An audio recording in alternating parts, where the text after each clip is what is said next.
So I chose Sex, Love, or Infatuation by Ray E. Short. And in this book, Short gives the reader 14 clues to discern whether you have found real love or if it is just infatuation. He applies basic scientific research and biblical knowledge to these 14 clues. And basically, true love and infatuation are completely opposites. This world tends to quickly put a love label on something that is merely infatuation. And so some things he highlights is like, what attracts you to that person? Is it their physical appearance, or is it who they are on the inside, their total personality? And how many things attract you? Is it many things? Is it few things? Did the relationship start super fast or super slow? Because if it's true love, the relationship will steadily grow and develop slowly. And another thing is like, what effect does it have on your personality? In an infatuation, it tends to have a disorganizing, disconstructing effect on your personality. But when in true love, it actually makes you a better person. It makes you just have a constructive effect on your personality. And if it doesn't last, does it take you long to get over, or will you ever get over it? Because if it's true love, then it'll take you a lot of time to heal, or possibly never heal from it. And how do you view this person? In an infatuation, Short talks about like, you tend to idealize the person. You put them on this pedestal that's up here. You think they're basically perfect, but in true love, you recognize that, like, I love you, but I see your faults, and I'm gonna love you despite those faults. And another thing is, what do your family and friends think about this person? If few people approve, it's probably not a good sign. If they get along with your friends and your family and they support your relationship, it is a good sign that it is true love. And also quarrels. Does fighting destroy relationship, or does it just, hopefully y'all learn and grow from it and the fighting becomes less and less?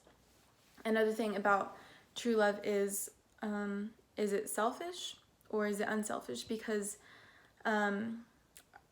are you selfish and only care about your best interest, or are you concerned equally about the other person? If it's true love, then you're not going to exploit the other person and use them for what you can get out of that relationship. You care about them as much as you care about yourself.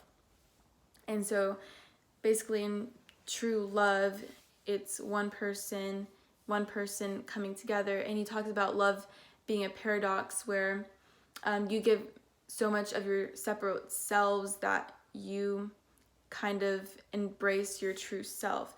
So you're not just disregarding yourself. You become more enriched when you have that other person with you. And so Short says if he could give one clue to determine if it's true love, it'd probably be like, if you want that person to be happy so much that you are willing to let them go and be happy with someone else, then it's true love, because you want them happy, just even if you can't share that happiness with them. Two insights that I've learned are, first, that I used to think that there is no point to love if it's not meant to be forever. There's a portion of this book where it talks about, like, if you have loved but lost, cherish it fondly, because it actually makes you a better person. It's a blessing. You find out more about yourself, you find out more about what you want in a person, and you're better prepared to find success in a future relationship. And so I can put this into practice by not pushing love away when it comes, because I'm scared it won't last forever. So I've done that in the past, but this can actually help me grow in Christ by letting love, if it doesn't last, grow me and strengthen me. And another thing is, I've learned that time is your ultimate best friend. And to determine if it's love or if it's just merely infatuation. And also my best friend if I'm idealizing that person, because that's something I personally tend to do. And the more time I spend with that person, the more time I give the relationship, the more I'll realize if this is a person that I actually want to be with. And so I've always learned to rely on God with the guys I'm interested in and prayed for, and I just prayed for a sign, and he never let me down. So time really is my best friend. Time is also what's going to heal my wounds if I have been hurt in my future relationships. So I really enjoyed this book, and I'm grateful that I've read it and for this assignment.